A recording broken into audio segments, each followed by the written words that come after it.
예배당에서 또는 가정에서 예배를 드리는 우리 세빛 성도님 모두에게 하나님께서 영으로 만나주시고 말씀이 우리 영혼의 신비에 잘 새겨지는 성령의 감화와 기름 부심이 있기를 축복합니다. 지난주에 영적 진영을 정비하라. 그래서 개인적으로 하나님의 전신갑주를 입고 가정적으로 또는 교회에서는 목장에서 각 부서의 셀그룹에서 하나님의 영적인 진영을 잘 갖추고 가나안 천국을 향해서 가야 됩니다. 그런 말씀을 나눴습니다. 애굽 땅에 있는 국고성인 나암셋을 떠나서 길갈에 진을 치기까지 하나님의 백성들은 42번의 진을 쳤습니다. 물론 그 진을 치는 것은 하나님이 여기 머물러라, 여기다 진을 쳐라 명령하실 때 친 것입니다. 그리고 하나님이 진을 거두고 전진하라 하면 가나안을 향해서 갔습니다. 마치 우리가 예수 그리스도를 구주로 만난 이후에 영적인 가나안인 천국을 향해 가는데 하나님의 말씀이 여기에서 이렇게 장막을 쳐라, 여기에서 장막을 거두고 전진하라, 복음의 영광을 위해서 우리의 삶을 이끄시는 하나님이신 것을 우리가 묵상하게 됩니다. 오늘 33장 1절에 보면 모세와 아론의 인도로 대오를 갖추어 애굽을 떠났다 이렇게 시작합니다. 하나님은 구원의 역사를 이루실 때에 하나님을 중심으로, 지난주 말씀을 다시 되새김하면 성막을 중심으로 모든 진을, 그리고 자기 가족의 텐트의 입구도 성막을 향하여 문이 열릴 수 있도록 그렇게 하고 성막 중심, 예배 중심, 하나님 중심, 말씀 중심으로 이끌어 가셨다 이렇게 우리가 묵상했습니다. 그 근본 위에 하나님께서는 그 말씀을 철저하게 준행하는 리더를, 지도자를 또 하나님이 세우셔서 이스라엘 백성들을 이끌어 가시죠. 지도자가 있다는 것은 따르는 사람, 리더가 있으면 팔로워가 있는 거죠. 모세와 아론이 하나님의 종이 되어서, 특별히 모세가 선지자적 직임을 가지고 이제 인도하는 사람이 되었습니다. 좁게 보면 교회에서는 하나님의 말씀을 그대로 전하고 하나님 나라를 위해서 심부름을 하는 탑 리더는 담임 목회자이죠. 그리고 탑 리더인 담임 목회자를 도와서 이 회중을 하나님 나라, 하나님의 비전을 이루는 데까지 이끌어가도록 돕는 사람들이 여러 직분자들인 것이죠. 그래서 리더는, 교회의 리더든 가정의 리더든 영적인 리더들은 명확하게 성막 중심의, 하나님 중심의, 말씀 중심의 원리를 잘 알고 잘 지켜야만 하나님이 쓰시는 리더가 될 수 있는 것입니다. 그래서 모세는 그런 사람이었습니다. 아론은 나중에 금송아지를 만들고 우상을 섬기기도 했지만 모세는 하나님 말씀을 따라 열심히 준행하는 이 하나님 앞에 순종하는 사람으로 성경에서 말씀하고 있습니다. 자, 그래서 그렇게 리더를 세우고 그 다음에 대오를 갖췄다. 다 군사적인 용어인 것이죠. 우리가 묵상한 대로 우리는 영적으로 하나님의 군사이기 때문에 항상 악한 영들과의 싸움에서 승리하게 하여 영적인 대오를 갖춰야 됩니다. 이걸 다른 말로 하면 영적인 질서와 영적인 전투 전략이 있어야 돼요. 늘 말씀드리지만 이 세대의 포스트 모더니즘, 후기 현대 사회라고 하는 이 주의와 뉴에이지 사상은 하나님이 세우신 질서와 하나님이 세우신 원리들을 파괴하는 것입니다. 그래서 개인주의화되고 개인이 신이 되고 개인이 부처가 되게 하고 이런 사상이 전체적으로 신앙과 종교와 문화와 사회와 모든 교육에서 흐르는 게 현대의 포스트 모더니즘이라고 하는 현대주의, 후기 현대주의 사상이라는 것입니다. 우리는 지금 이런 시대에 살고 있는 것입니다. 그래서 다시 우리는 하나님의 말씀과 하나님을 중심으로 질서를 개인과 가정과 공동체에 세우는 것이 살 길이라는 것을 기억하셔야 합니다. 아멘. 너무나 중요한 것입니다. 그래서 가는데 원리를 가나안, 천국까지 가는 승리의 원리를 지금 성경이 설명하고 있다는 것입니다. 좋은 지도자가 필요하고 33장 2절에 모세가 여호와의 명령대로 그 노정을 따라 그들이 행진한 것을 기록하였더라. 목회자인 저를 비롯해서 하나님의 말씀을 가르치고 또 지도하는 모든 신앙의 선배들 직분자들은 여호와의 명령대로 가고자 하는 소원이 늘 일어나야 합니다. 아멘. 그리고 그 노정은 하나님이 가라고 하는 곳에 가고 하나님이 멈추라고 하는 곳에 멈추는 하나님의 인도하심을 따라서만 가는 그 여정을 우리가 잘 가야만 하나님 나라에까지 하나님의 이끄심을 따라 승리할 수 있다는 원리를 설명해 주고 있는 것입니다. 그래서 모세를 하나님이 40년 동안 광야에서 훈련을 시키시고 하나님 말씀 듣는 법을 가르쳐 주시고 애굽으로 보낸 것이죠. 그래서 이제 하나님 말씀 순종하여 모세가 하나님의 백성을 이끌고 나옵니다. 자, 오늘 우리가 묵상하고자 하는 이 본문에 이제 3절에 보면 이렇게 나옵니다. 그들이 첫째 달 15째 날에 1월 15일에 나암셋을 떠났다. 6월절 다음 날이다 그랬습니다. 히브리인들은 시간 개념이 저녁 해가 지기부터 하루가 시작이 되기 때문에 우리하고는 조금 개념이 다릅니다.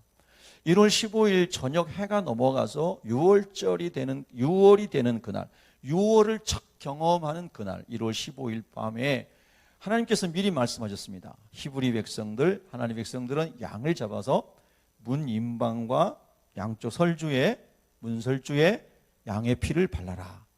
그러면 죽음의 사자가 이 애굽의 장자와 첫 태생을 다 죽일 때에 하나님의 말씀을 순종한 사람들의 집이구나. 이 집은 양의 피를 발라놓은 집은 이 집은 하나님의 백성이구나. 하나님을 순종하는 사람이구나. 그래서 죽음의 사자가 6월 넘어가서 그 가정은 생명을 보존하게 된다. 할렐루야.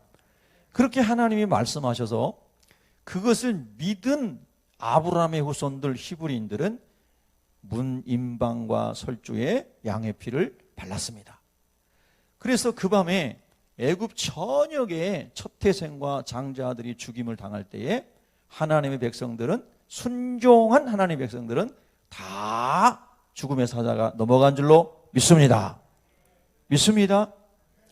그것이 바로 우리 예수님께서 6월절 어린 양으로 오셔서 우리의 죄악을 십자가에서 담당하시고 대속 제물이 되심으로 십자가에서 흘린 보혈의 피가 우리 영혼의 우리 영적 삶의 이 중심에 모셔드려질 때 예수님의 십자가의 죽음과 부활이 내 안에 성령으로 내 영과 만나게 되고 그분이 내 안에 모셔드려질 때 우리도 비로소 죄로부터 유월하게 되고 사망으로부터 유월하게 되고 지옥의 형벌로부터 유월하게 되는 하나님의 자녀가 된 줄로 믿습니다. 여러분 그렇게 되셨는지요? 그래서 나암셋을 떠났습니다. 여러분이 거듭난 때 예수님의 생명을 입은 때가 몇 날 며칠 몇 시인지는 잘 기억나지 않은 분도 계시고 기억나는 분도 계실 수 있어요. 그런데 중요한 것은 지금 우리가 하나님 앞에서 예배를 드리고 하나님의 말씀을 드릴 때 예수 그리스도가 내 삶의 주인으로 모셔진 사람은 죄를 두려워하고 죄를 미워하고 하나님이 원하지 않는 것은 싫어하고 하나님이 기뻐하는 것을 하고자 하는 소원이 일어나고 비록 우리가 연약하여 넘어졌을지라도 다시 하나님 말씀으로 돌아가고자 하는 회개의 기도가 일어나고 할렐루야. 그렇게 하나님을 정말로 사랑하고 말씀을 사랑하고 하나님 안에서 하나님의 영광을 위해 살아가고자 하는 그 근본적인 심령의 중심에 하나님 말씀 있는 사람은 아마도 거듭난 사람일 거라고 생각합니다. 여러분 거듭나셨는지요? 그래서 나암셋을 떠납니다. 여러분 이 나암셋을 떠나는 사람들이 말씀을 따라 대오를 갖추어 행진했다 그랬는데 성경은 항상 이렇게 영적인 전쟁터에 있는 하나님의 백성들을 군사들의 의미로 또 군인들의 진영으로 이렇게 표현하면서 봅니다. 디모데후서 2장 3절에 보면은 사도 바울이 영적인 아들인 디모데에게 이렇게 편지를 씁니다. 너는 그리스도 예수의 좋은 병사로 나와 함께 고난을 받으라. 여기서 고난을 받으라는 것은 십자가 복음을 위해서 전진하다가 오는 모든 환난을 함께 우리가 견디고 이겨내자, 이런 말씀인 줄로 믿습니다. 병사로 복무하는 자는 자기 생활에 얽매이는 자가 하나도 없나니, 여러분 예수 그리스도 생명으로 저와 여러분이 지옥에서 건진받은 사람이라면은 예수님을 전하고 지옥을 전하고 천국을 전하고 하나님 나라를 전하는 하나님의 군사로서 어떤 일보다 그것이 우선순위가 될 수 있기를 축복합니다. 복음에 얽매인 사람, 주님과 함께 멍에를 맨 사람, 그 사람이 십자가의 은혜와 사랑을 성령으로 알고 성령으로 받아들이고 그 은혜 가운데 깊은 회개 속에 감사가 터져나온 사람들인 줄로 믿습니다. 여러분, 이것은 굉장히 우리 그리스도인들에게 중요한 것입니다. 말씀드린 것처럼 이 시대의 풍조는 자기 마음대로 살아가는 겁니다.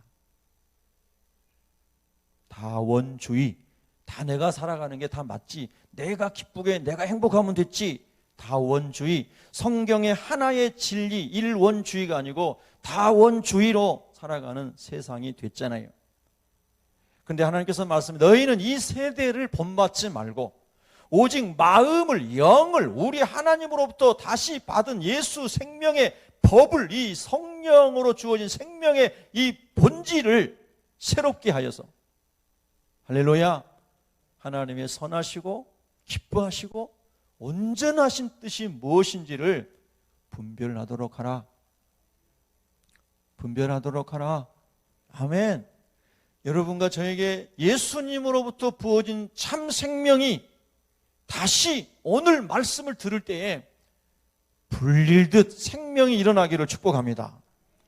그래서 그 생명으로 충만한 사람은 자기 일에 얽매인 사람이 아니라 복음을 위해 내가 스스로 그리스도의 노예가 되어, 그러나 참다운 자유인이 되어 복음 안에서, 할렐루야, 주님과 함께 살아가는 사람들인 줄로 믿습니다.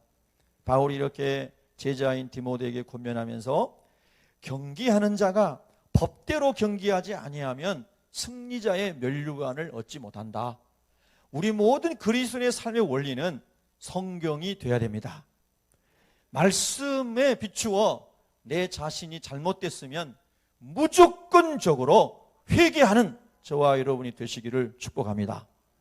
이유여하를 막론하고 하나님의 말씀에서 벗어나면 그 사람이 아무리 유명한 사람이고 존경받는 사람일지라도 하나님 보실 때에는 전부 걸레만 또 못한 거예요.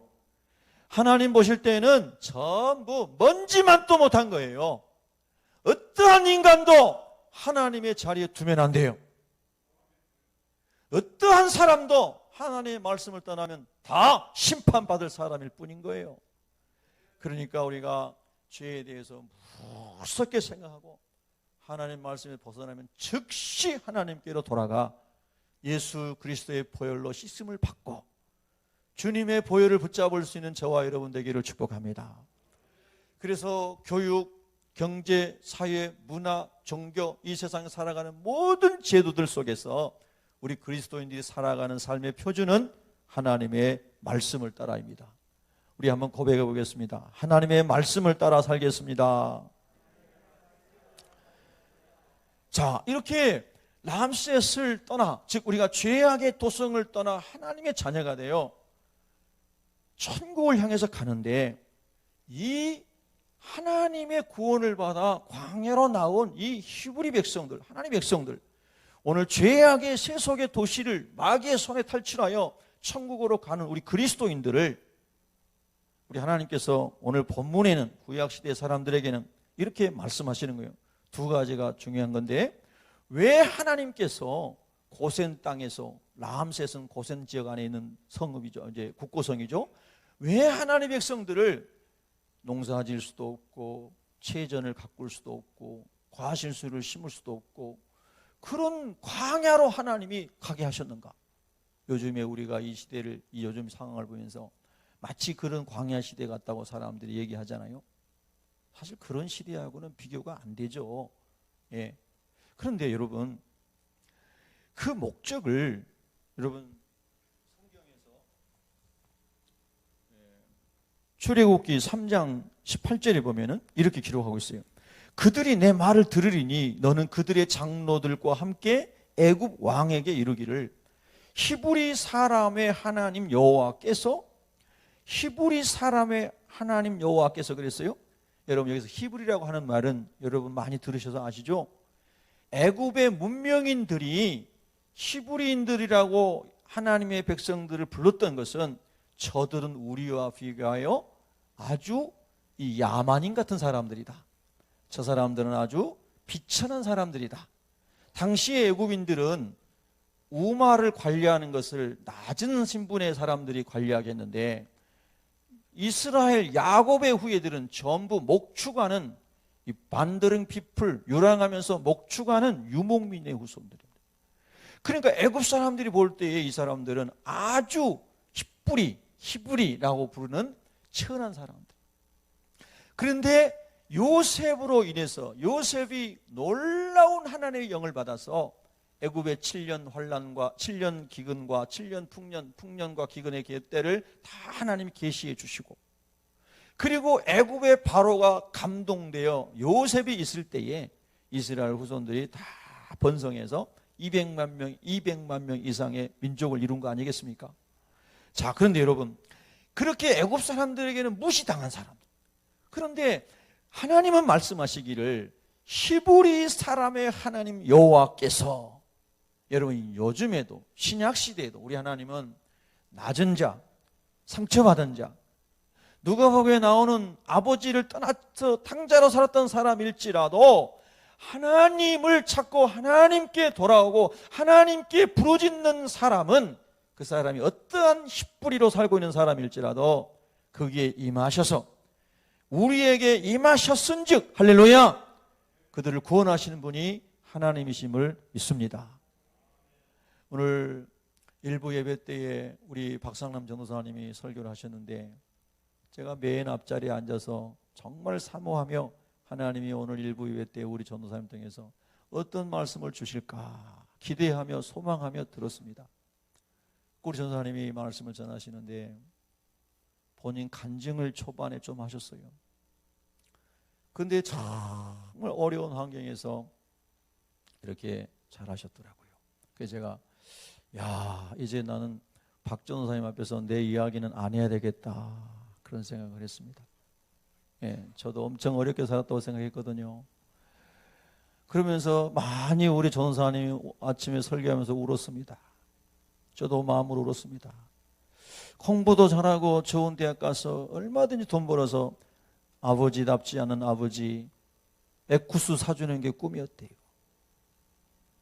그런데 고3 때 하나님 불러가지고 신학교 가겠는데 가난은 계속 이어지고 가정에 가면 고통스러운 일만 있고 너무너무 힘든 여정을 살아왔는데 간증의 핵심은 그것이었습니다. 만약에 내가 고3 때 하나님이 불을 받고 신학교를 가지 않았다면 내가 여전히 그리스도 안에서 하나님을 진정으로 예배하는 예배자가 될 수 있었을까? 내가 여전히 술을 담배 한 번도 안 대면서 말씀대로 살아가려고 몸부림치는 그리스도인이 될 수 있었을까? 그런 내용을 말씀하실 때에 참 마음이 울컥했습니다. 우리 전도사님은 선택을 저는 잘했다고 믿습니다. 아니, 하나님이 초이스한 것입니다. 부르신 것입니다. 할렐루야.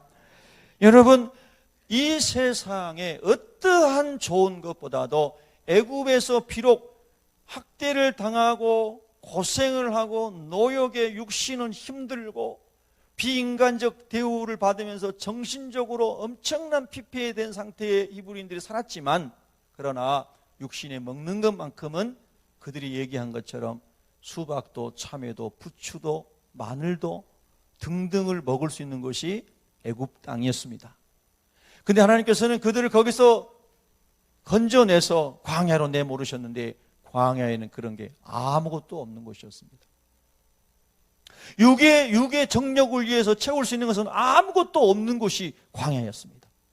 근데 왜 하나님은 광야로 그들을 보내셨죠? 출애굽기 3장 18절 계속 있습니다. 우리 하나님 여호와께서 제사, 신약으로 말하는 예배를 받으시려고 그곳에 그들을 이끌어내서 사흘길쯤 가서 광야로 가서 여호와께 제사를 드리게 하려고, 예배를 드리게 하려고, 할렐루야, 그들을 그곳으로 이끄신 것을 출애굽기 3장 18절에 하나님이 모세에게 말씀하셨습니다.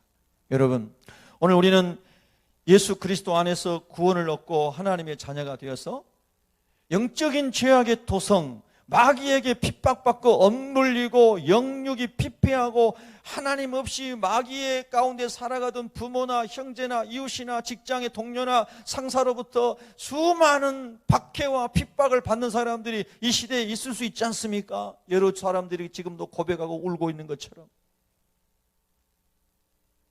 제가 지난주에 말씀드렸나요? 제가 20살 때 신학교 1학년 때 그 앞에 소사 삼거리에서 조선일보를 300부 정도를 새벽 1시 40분부터 나가서 배달을 했습니다. 이제는 그 당시에는 신문을 처음에 넣을 때는 우유 넣는 데다가 신문을 넣는데 너무 숙달이 안 돼가지고 하나 접어서 넣고 하나 접어서 너무 힘들었는데요. 오래 하다 보니까요, 달려가면서 왼발로 뚜껑을 열고 오른발로 칙 던지면 정확히 들어갑니다. 정말로 열심히 살았습니다. 그런데요, 2-3시간밖에 안 자고 공부하고 교회 사역하고 교회에서 잠잘 때부터 교회 자고 또 신문 배달하고 도서관 청소하고 영어 원서 번역해서 학비 마련하고 막 이러면서 진짜 그렇게 잘 살아가는데 어느 날 돌아와서 세수를 하는데 피가 이렇게 쏟아지는 거예요. 목에서부터. 그래서 이제 병원에 가서 진찰을 하니까 폐결핵인데 전염성이기 때문에 입원해가지고 독방에서 치료를 해야 한다는 거예요. 병원에 갈 돈도 없었거든요. 그런데 제가 이제 보급소 소장님에게 내가 이만저만해서 이제 신문을 못 돌릴 것 같습니다, 이렇게 얘기했더니요, 그 전달 뭐 4만 원인가 얼마씩 받았는데 이번 달은 한 20 며칠인가 돌렸어요. 한 달이 안 됐기 때문에 안 준다고 떼먹는 거예요.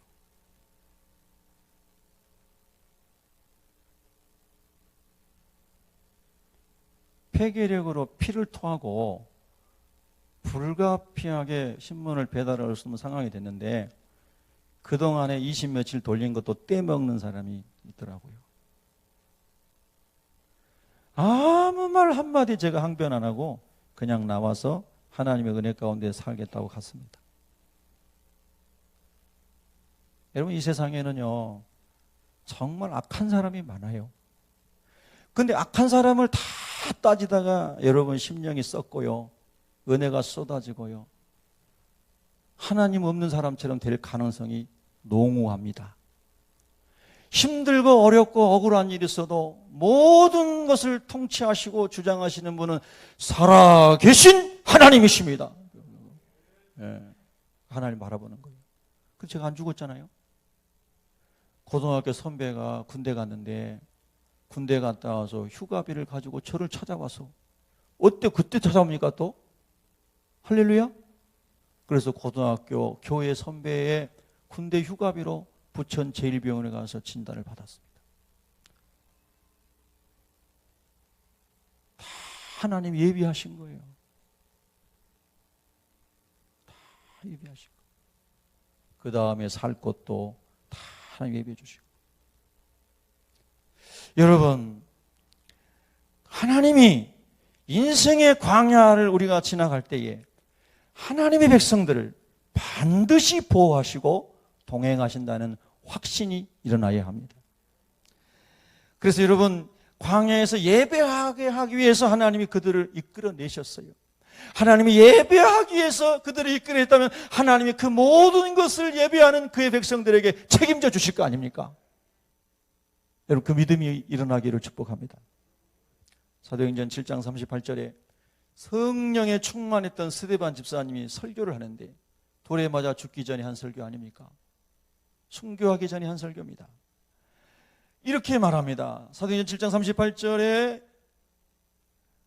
시내 산에서 말하던 그 천사와 우리 조상들과 함께 광야 교회에 있었고 또 살아있는 말씀을 받아 우리에게 주던 자가 이 사람이라 하면서 모세에 대해 설명하는데, 구약의 광야를 지나갔던 성막 중심의 하나님의 백성들을 이끌어서 하나님께서 스데반 집사님에게 영어로 말씀하시기를 그게 바로 광야 교회였다. 광야를 지나가는 하나님의 커뮤니티, 하나님의 공동체, 예배 공동체였다. 여러분 사실 따지고 보면 모든 인생은 아담과 하와가 타락한 이후로 광야에 살고 있는 것입니다. 아멘. 좋은 집에 살고 있다고 광야가 아니고 그게 아니에요. 하나님을 떠나 영이 죽어 있는 게 광야예요. 사막인 거예요. 할렐루야. 근데 눈에 보이는 광야에 들어왔을지라도 모세가 하나님을 떨기나무 가운데서 만나듯이, 아멘, 엘리야가 탈진된 상태에서 로뎀나무 아래서 하나님의 은혜를 입듯이, 아멘, 우리가 그렇게 인생의 광야에 있어 할지라도 그곳에서 하나님을 예배하고 그곳에서 하나님을 찾을 때 너는 살아있는 광야 교회로 있다고 말씀하시는 거예요. 아멘. 여러분 주님 앞에 가는 그날까지 우리는 이 광야 교회를 갈 것입니다. 그리스도인이 됐다는 것 자체가, 세속을 벗어났다, 람셋을 떠났다는 것 자체가 육신의 정욕, 안목의 정욕, 이생줄을 끄는 거기 때문에, 이생의 자랑의 줄을 끄는 거기 때문에 세속적인 관점에서 보면 이미 광야로 들어온 것입니다. 그런데 그리스도인에게 광야가 아닌 것은 그리스도 안에 있는 풍성함이, 그리스도 예수 안에 구원과 기쁨과 감사와 은총의 그 풍성함이 우리 안에 샘솟기 때문에 광야가 오아시스가 된 거죠.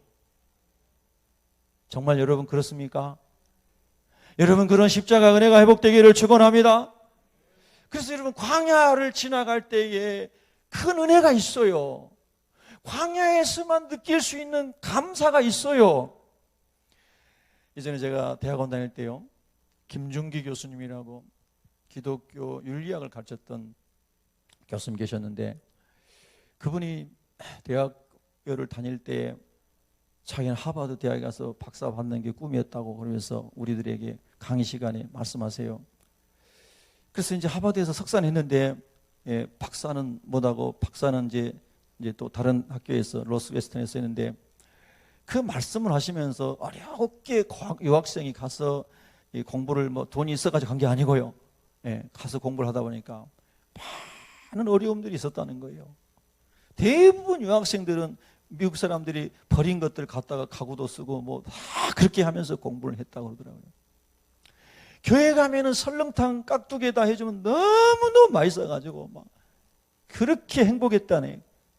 그 말씀하시면서 아주 어렵고 힘들 때 공부하면서 그 커튼을 쳐놓고 햇빛이 안 들어오게 쳐놓고 공부하면 몰입하는 거죠. 그래도 미국 사람, 미국 학생을 따라가겠습니까? 코피가 터지고. 어떤 선생님은 공부하다가 이게 잉크 이렇게 찍어서 옛날에 썼잖아요. 잉크병인데 커피인 줄 알고 잉크병을 다 마셨다고, 잉크를 다 마셨다고 그럽니다. 그리고 하나님 앞에 막 기도하는데 눈물이 툭 떨어지는데요. 눈물이 툭 떨어지는데 그 말씀이 참 재밌습니다.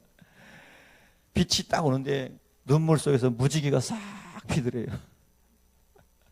제가 그 말씀 드리기 지금도 생생합니다.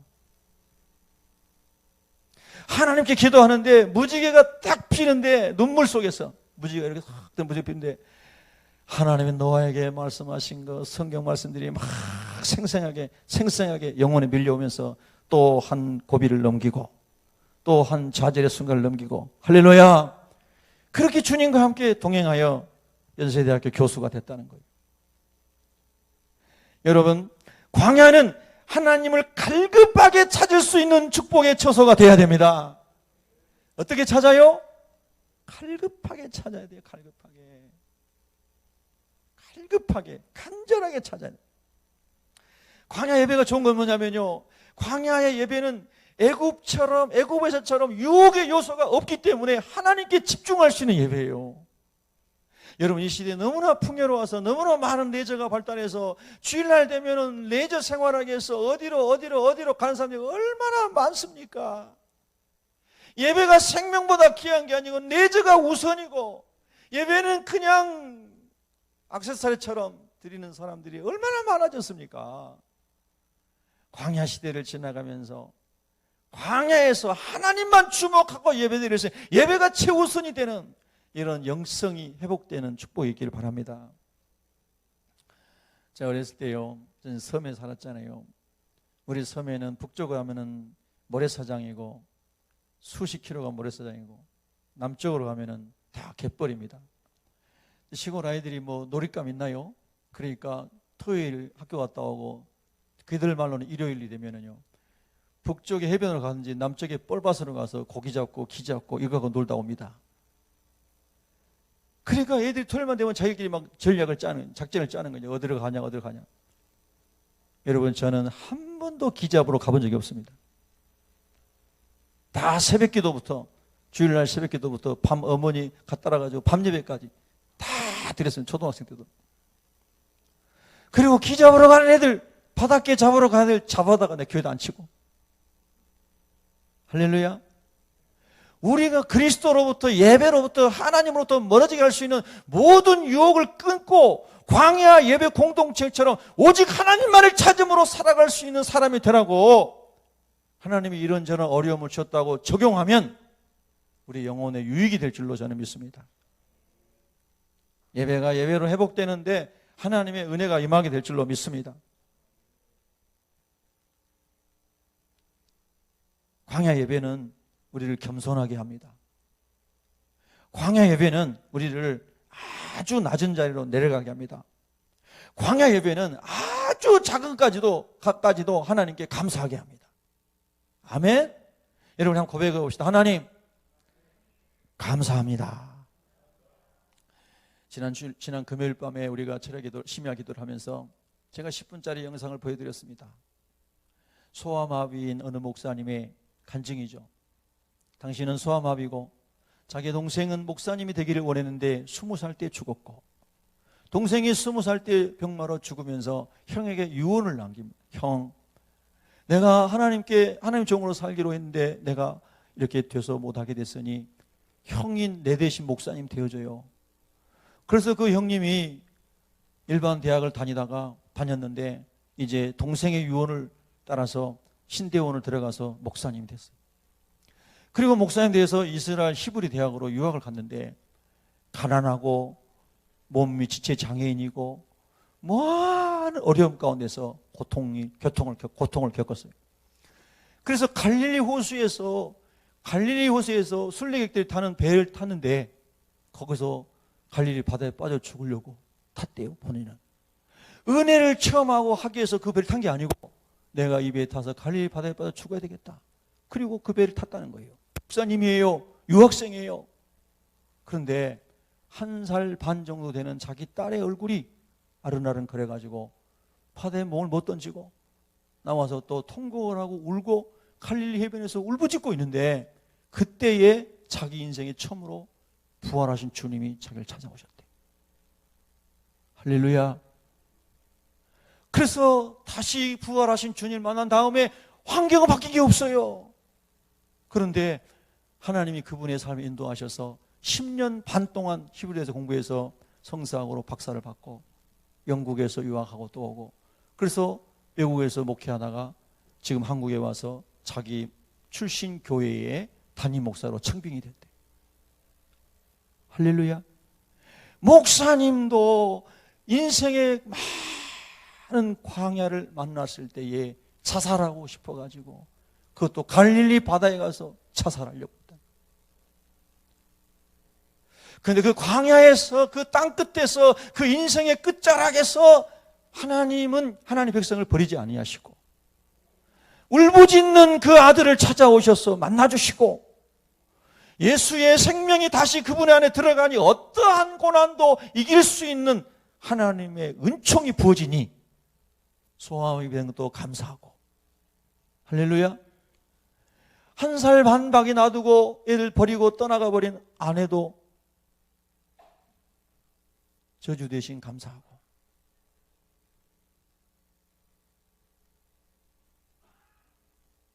광야에서 말할 수 없는 하나님의 은혜와 감사를 발견했습니다.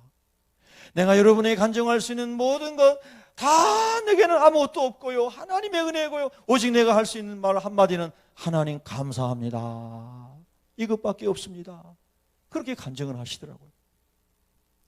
우리 한번 고백해 볼까요? 하나님 감사합니다.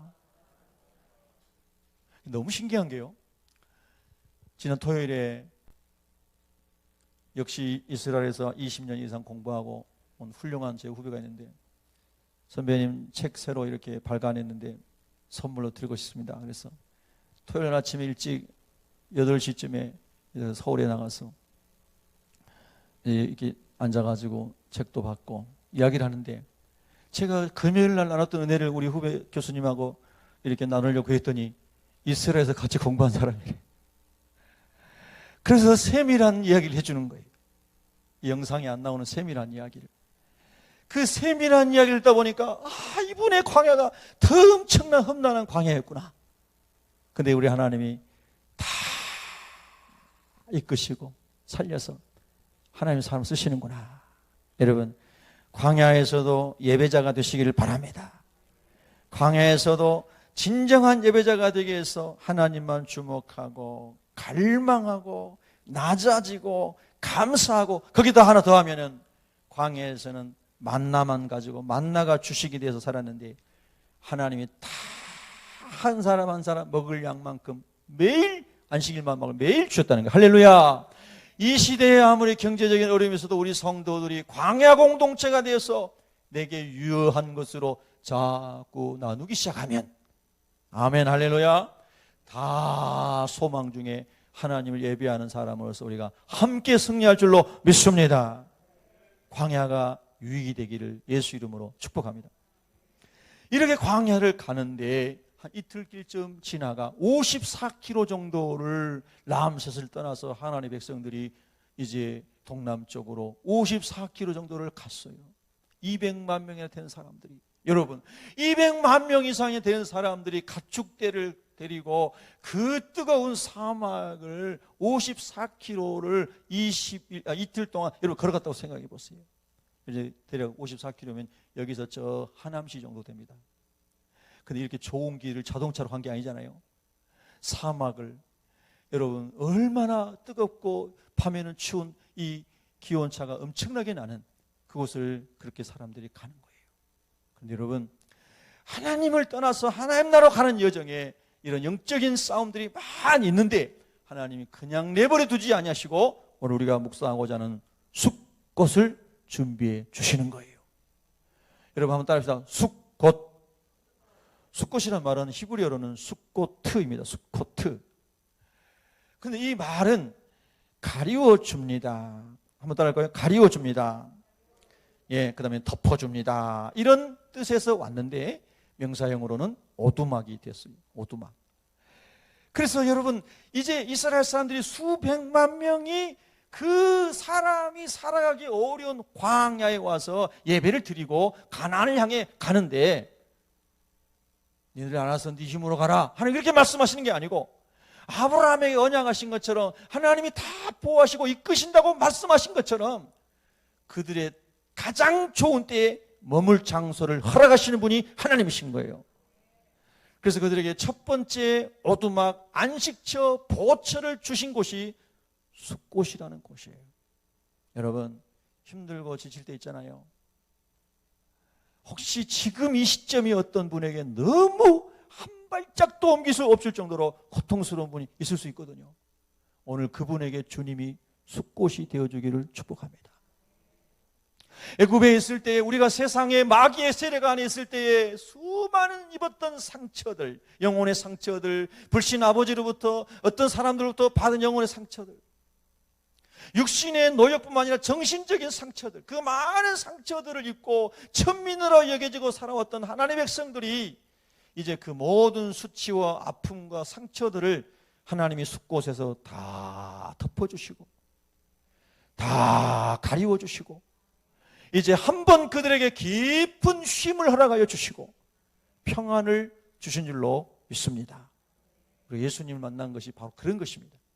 예수님을 구주로 만났을 때의 인생의 광야의 고비고비마다 선한 목자 되신 우리 예수님께서 십자가에서 피와 생명까지 주실 정도로 우리를 사랑하신 그분이 저와 여러분을 다 안아주시면서 모든 내 실수도 내 상처도 다 가리워주시면서 가죽옷으로 아담과 하와의 부끄러움을 가려주신 하나님의 은혜처럼 예수 그리스도께서 오늘 여기에서 다시 우리의 부끄러움과 아픔과 상처를 가려주시고 우리를 회복시키신 것을 믿으셔야 합니다. 그 말씀이 믿어지고 그 말씀이 내 영을 침투에 들어올 때에 우리 안에서 솟아나는 생명수가 예수님으로 인해서 올라오는 것이죠. 그래서 사도 바울은 주 안에서 기뻐하라. 주 안에서 Rejoice in Jesus Christ. 그리스도 예수 안에서 기뻐하라. 세상을 돌아보면 다 광야여 기뻐할 것이 아무것도 없는데 저와 여러분 예수님 때문에 예수님만 묵상하면 저와 여러분의 영혼에서 샘솟는 기쁨이 솟아오르기를 축복합니다. 숲곳의 장막이 여러분 영혼에 지금 지어지기를 축복합니다. 제가 어린 시절에요, 우리 동네에 꽁집이라고 일컬어지는 작은 초가집이 있었습니다. 딱 사람 한 명이 들어가서 한 2명 정도 뭐 이렇게 하여튼 그 정도 넣을 수밖에 없는 작은 초가집입니다. 마당도 조그맣고 부엌 조그마한 솥단지 하나를 넣고 혼자 사니까 조그마한 거 하나 이렇게 있고 방 하나 있고 그리고 울타리는 대나무로 다 이렇게 쳐져 있고 대나무 숲으로 되어 있고 대문도 없는 그런 집입니다. 거기 사는 분이 김초단이라는 여성이었습니다. 근데 저는 그분을 잘 모르죠. 어렸을 때입니다. 저희 어머니께서 우리 집에서 한참 걸어가야 되는데 꼭 그분의 집을 저를 데려갑니다. 가실 때마다 저를 우리 어머니 꼭 데려갔습니다. 가면은 그분을 위해서 우리 어머니 기도해 주는 거예요. 김초단 성도님, 하나님 함께 해주시고 위로해 주시고 힘을 주시고. 그래서 새벽 기도도 우리 어머니 데리고 다닙니다. 새벽 기도 데리고 그 집을 지나서 가려면 한참 걸어가야 돼요. 거꾸로 교회당하고 다른 방향으로 북쪽으로 가서 그리고 데리고 다시 와서 예배당 산중턱으로 올라가야 되는데 우리 어머니 그 예배 끝나고도 김초단 저희 편지상 이모님이라고 부르면은 그 집에 가가지고 있다. 근데 제가 오늘 또 기도하는데 그 성도님 그 조그만한 초가집 오두막집이 생각이 나는 거예요. 근데 그분은요, 제가 그곳에 살면서 볼 때마다 한 번도 짜증을 내거나 무슨 뭐 불평한 얘기나 들어본 적이 없어요. 그분한테서.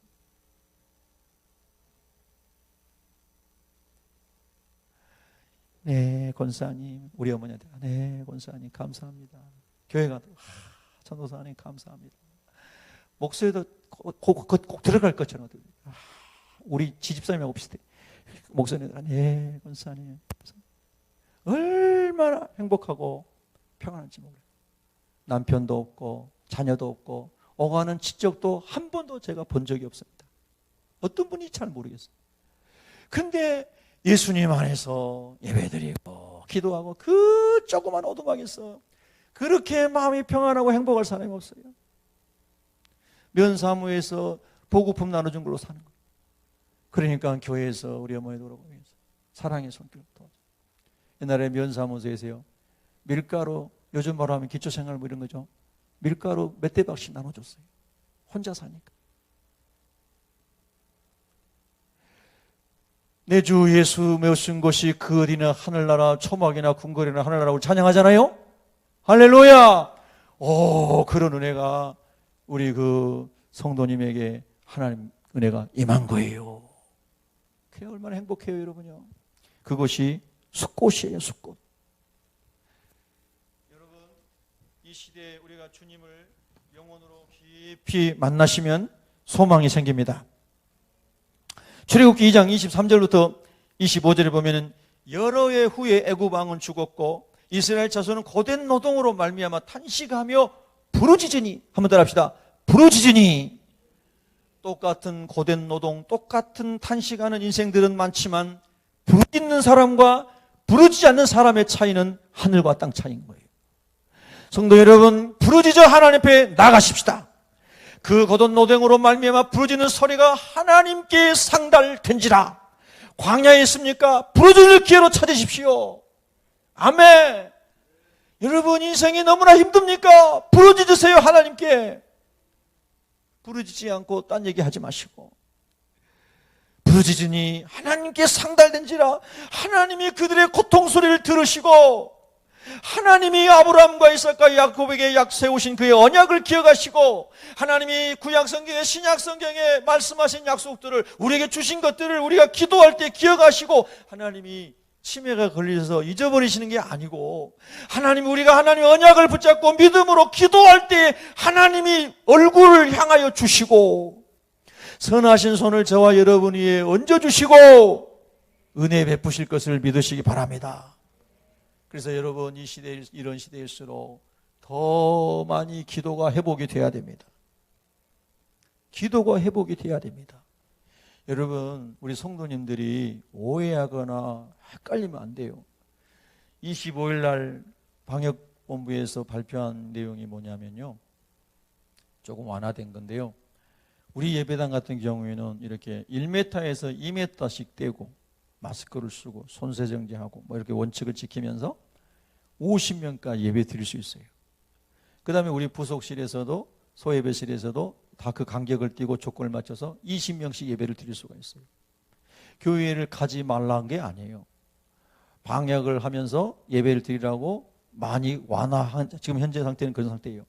그런데도 이제 이미지가 어떻게 갖췄냐면은, 교회 가면 전부 전염병 걸릴 것처럼. 언론도 문제가 있지만 우리 성도들은 그럴 필요가 없어요. 왜 교회 가면 전염병 걸립니까? 방역을 잘하고 기도하고 예배 드리면 하나님이 그 기도에 응답하실 줄로 믿습니다. 네? 믿습니까? 그래서 어려울 수 있을수록, 탄식이 나올 때일수록 하나님께 부르짖어야 하나님이 들어주시는구나 하는 것을 또 말씀해 주시는 거예요. 그러니 광야에 있을 때 하나님의 백성들이 얼마나 가슴이 절절했겠습니까? 구원해 주시고 우리의 부끄러움을 가려 주신 하나님은요, 가나안 땅에 천국에 갈 때까지 우리와 동행하심을 믿으셔야 됩니다. 우리 예수님은 선한 목자라고 하셨는데, 선한 목자 되신 주님이 여러분 안에서 지금도 막 느껴질 수 있기를 축복합니다. 아멘, 할렐루야.